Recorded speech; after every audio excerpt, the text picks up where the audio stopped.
those 9 functions that we just talked about. All right? Those 9 functions that we just talked about could be, I think it was x squared was one of them. We talked about the square root of x, the shark fin. We talked about x cubed, which is the snake graph. We talked about 1 over x squared, which was our tree trunk, I think it was, right? We talked about 1 over x. We talked about e to the x. We talked about e to the negative x. We talked about the absolute value of x. And then we talked about just x itself. So from here on out, in this lesson, we can use any one of these 9 functions plus any other graph that represents a function. Okay, so that's what I'm going to be referring to when I'm talking about f of x and so on and so forth. So the first idea is going to be talking about vertical shifts. All right, and here's the basic idea for a vertical shift. If you're given y equals f of x, and I add on a constant to the end of my f of x. Now remember, f of x could be any one of those 9 things up in that box or any other graph that represents a function.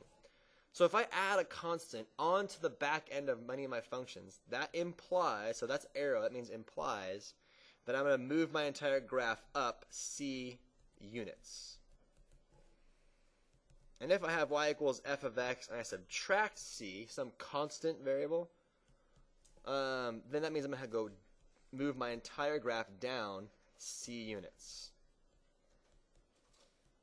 And then plus 4. Okay, so for this example, if I have f of x equals the square root of x plus 4, first of all, which parent graph am I working with? Which of the 9 am I working with up from above? The shark fin graph. Yes, very good. And the shark fin. And then what does the plus 4 on the back end, what is this part going to do to my shark fin graph? It's going to move it up 4 units, right? So on the graphing calculators, let's investigate. So bust out the graphing calculators, turn them on, clear anything out that you had in there before. All right?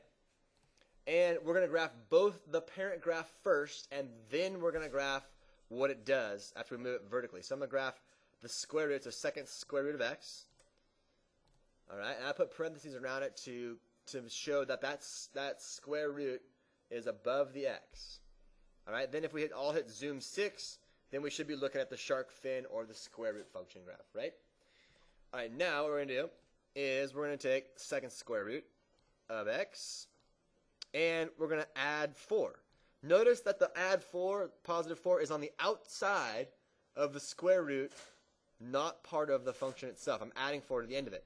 And I'm going to make that graph a little bit darker by going to the left and hitting enter 1 time. And then when I hit graph, notice that my shark fin graph has been vertically shifted up 4 units. Okay? Is that pretty straightforward? Let the record show everyone's nodding their head. Yes? Okay, great. What would this graph be? Okay, how would you describe this graph? How would you describe that graph right there? That's the parabola. That's the parent graph. And then what?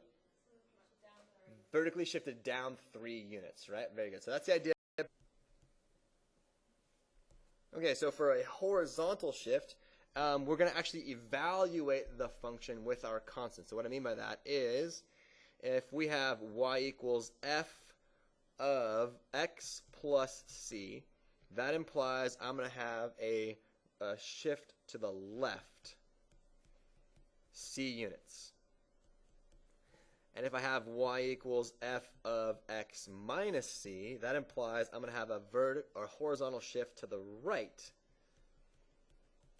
c units. Now let's talk about why is that strange. What looks strange about that? There's 2 things that I see that look a little bit strange. Does anybody notice them? Yeah, what do you think? When it moves to the left, it makes the number less, but then yeah. the f of x plus c, it looks like it makes. Exactly. So what he's saying is that we're adding a constant within our function, and it moves to the left. And then when we subtract a constant inside, it moves to the right. So we have opposite signs there, right? What else looks different about that as compared to, say, a vertical shift? Notice where the c actually is. On the vertical shifts, it comes on the end or in the beginning. It's not part of the evaluation of the function. But for a horizontal shift, it is. It's within the function itself. So let me give you an example. F of x is equal to x plus 3 quantity squared. Okay, first of all, what parent graph are we going to be using for this one? A parabola. How do you know it's a parabola? Because we have a squared function. Okay, good. Now I have an x plus 3, and the entire unit, the entire thing is all squared. So what is this going to do? So I have a parabola. I have a parabola, and I have it, it's been shifted which way? 3 units left. Okay, so right now in your graphing calculator, okay, you can look at the board now. Okay, here's what I'd like you to do. You and your families come up with the equation for this graph that you see right here. Write the equation of the graph that you see down. All right. Anybody want to share what they came up with? What'd you guys get?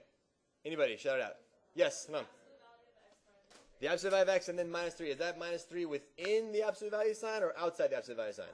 Outside. So does it look like that? Absolute value of x minus 3? Is that what you guys got? Okay, this is kind of fun. Okay, look at the board now. What is the equation of that one right there? Go ahead and write it down. Discuss it with your family. Okay, Lauren, what'd you get?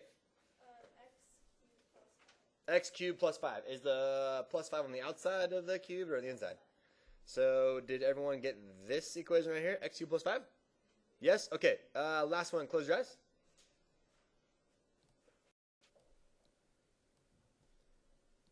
Okay. Everyone look at the board. And I've done 2 things to this one. See if you can write down the equation for this graph with your families right here. Okay, this is one of our parent graphs. You got an answer over there, buddy? Yep. Okay, Albert, go ahead. Tell us what you got for it, buddy. He says x plus 5 quantity squared then minus 3. Raise your hand if you agree. Let the record show everybody's hand is up. And that's what we have. X plus 5 quantity squared minus 3. Okay, so...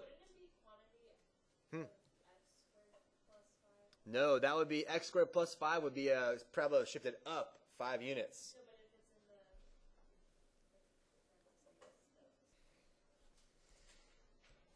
Okay, so with reflections, it's kind of similar to what we've been talking about before. So if we are given, y equals some general y equals f of x, okay, then if we have y equals the negative of f of x, that implies that we're going to get a reflection of f of x over the x-axis. So just simply putting a negative out in front of our function, making our function negative, gives us a reflection over the x-axis. That's different than if we had given f of x, then y equals f of negative x implies that we're going to get a reflection of f of x over the y-axis. So there's kind of like 2 little bubbles here for this one. So replacing x with negative f of x gives us a reflection over the y-axis. And I'm going to demonstrate these for you using fluid math. Okay, so here's what we're going to do. I'm going to give you the regular old function f of x is equal to the square root of x. That's going to be a regular old sort of shark fin graph, right? Square root function. Then we're going to take a look at f of negative x, which is just going to be the square root of negative x. So which one should that be? If I'm replacing x with a negative x, which reflection should that be? The x-axis or the y-axis? This should be a y-axis reflection. Okay, and then we're going to take a look at negative f of x, and that should give us the negative square root of x, which means we should have an x-axis reflection, okay? In fact, let's do it in our calculators. So we turn our calculators on, clear all this other stuff out. So let's punch in the square root, second square root of x. This is our general parent graph, and it's the shark fin or the square root function. All right? Now, let's type in the square root of negative x. So I'm replacing x with a negative x. So this should give me a reflection over the y-axis. So when I graph this one, notice that has been like the second half reflected over the y-axis there. Then if we replace, make the whole thing negative, like the negative square root of x, yeah, like that, that would give us a reflection. Notice it gives us a reflection over the x-axis there. You guys dig that one? See that's working out? I dig it. Dig it? You got it? Okay. All right. Let me give you this one here. I'm going to give you f of x is equal to the absolute value of x plus 2 and then minus 5. Here's what I'd like you to do. On your graph paper, just be another example here. On your graph paper, go ahead and graph that function on graph paper with your families right now. It should take about 5 minutes. Graph that function in the steps that you're going to do it. So first graph absolute value of x, then graph absolute value of x plus 2, then graph absolute value of x plus 2 minus 5. So you should have 3 separate graphs on your graph. Okay, does everybody have this graph right here? F of x equals absolute value of x minus 2 minus 5? All right, good. So now, here's what I want you to do. Take each of those 3 points, all right? I have 3 points on there. I have negative 2, negative 5, negative 3, negative 4, negative 1, negative 4, okay? And reflect them over the y-axis. So as an example, if I have negative 1, negative 4, if I reflect it over the y-axis, what point would be on that graph? 1, negative 4, right? So I'm going to do a different color. 1, comma, negative 4. What would the point be? Negative 2, negative 5. I reflect it over the y-axis. What point would be on the graph? 2, negative 5, right? So that'd be the point 2, comma, negative 5. And then if I have negative 3, negative 4, what point would be on the graph if I reflect it over the y-axis? 3, negative 4. 1, 2, 3, negative 4 right down here. 3, comma, negative 4. Good. So if I go ahead and draw that graph in like this, okay, here's what I want you to do. Come up with the equation for the blue graph. What would the equation have to be given that f of x is equal to absolute value of x plus 2 minus 5? We just did a reflection over the y-axis. What would that equation have to be? And check it. Okay, this last idea, I'm not going to be able to get to horizontal stretches. We'll do that on Wednesday. So just the last idea here is talking about a vertical stretch or a shrink. So if you're given any old generic function, y equals f of x, could be any one of those up there in those 9 that we talked about at the beginning of class. If we take any constant that's greater than 1, so like, 1.5, 2, 7, 10, anything that's greater than 1, and we say y is equal to c times our function, so like 5 times the square root of x or 16 times x squared, that implies we're going to have a vertical stretch. All right? And then if we multiply a constant that's in between 0 and 1, so 0 is less than c less than 1, and we do the same thing, we take c and we multiply it by f of x, that implies we're going to have a vertical shrink. Well, vertical shrink. 0 is less than c. Yeah. That's a little high. So that means a fraction that's less than 1 but not negative. So a fraction like 1/2, 1/3, 2/3, something like that. All right. So let me give you an example of this, and then this will be our day. And I'm going to use the square root function for this example. All right, so I think I have it set up for us right over here. Nope, where to go?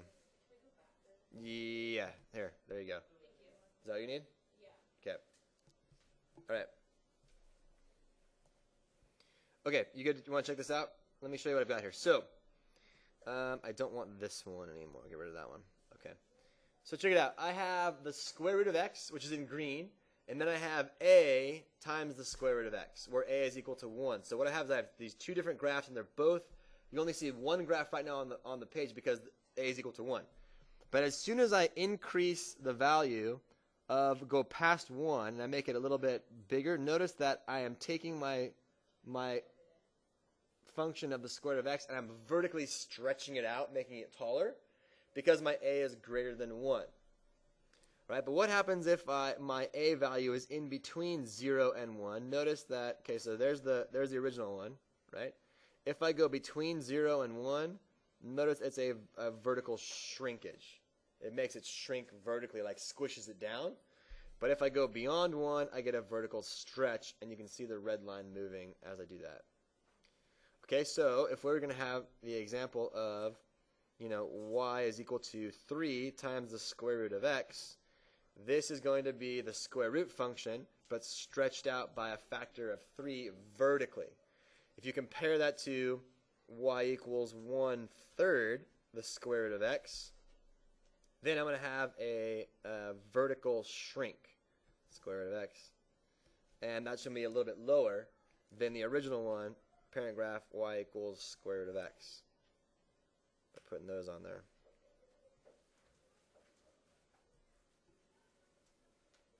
Ooh, there we go.